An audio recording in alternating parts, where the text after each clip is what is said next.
Ингушские и российские флаги в этот солнечный день развиваются на ветру. На фоне мемориала памяти и славы, тем более в руках молодых людей, готовых служить своей родине, картина смотрится весьма колоритно.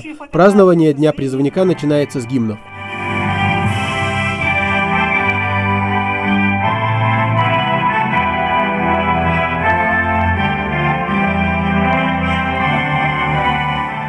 Служить своей родине честь. С этими словами к собравшимся обращается зампредседателя правительства региона Зиаудин Даурбеков. Наше будущее в руках этих ребят, поэтому воспитывать их в духе патриотизма и любви к родине – долг старшего поколения, отмечает вице-премьер. Очень важно, чтобы вот на этом именно месте, где сосредоточены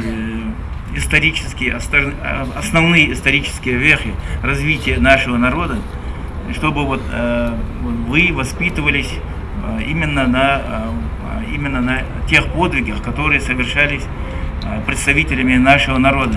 В глазах азарт, а в душе гордость. Не сомневается в способностях ингушских ребят и Сулейман Игиев. Достойно представить Ингушетию в любом уголке России и мира. С этим наше подрастающее поколение хорошо справляется.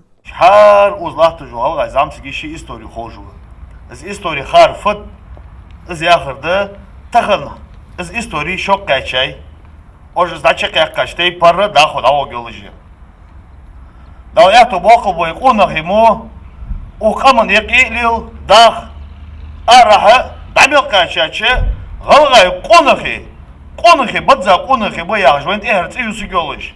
Олгай мягко даху кашмехкашка лила дачик дал эхту бокал бой. Самые юные участники акции подготовили для гостей и виновников торжества специальную программу. Первым делом песня, разумеется, на патриотическую ноту.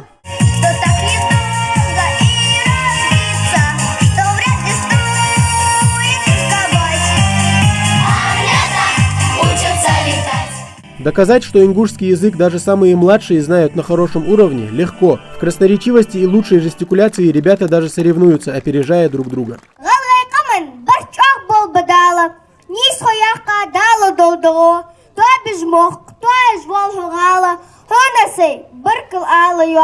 А будущие призывники отмечают, акция радует не столько масштабностью, сколько тем, что проводится на мемориале памяти и славы, историческом комплексе, где в каждом памятнике и стеле отражено немало страниц истории ингушского народа. Военная служба дает любому мужчине почувствовать, каково это быть, служить в армии и стать защитником своего отечества, своей родины. Связать свою жизнь с военным делом или нет, над этим вопросом ребята точно не будут долго ломать голову. Некоторые пойдут служить в армию, другие же готовятся поступить в университет, выбрав военную медицину, как, к примеру, Магомед Барахоев. Каждый уважающий себя человек должен на первом месте ставить защиту своей родины. Это обязанность каждого человека, я так считаю.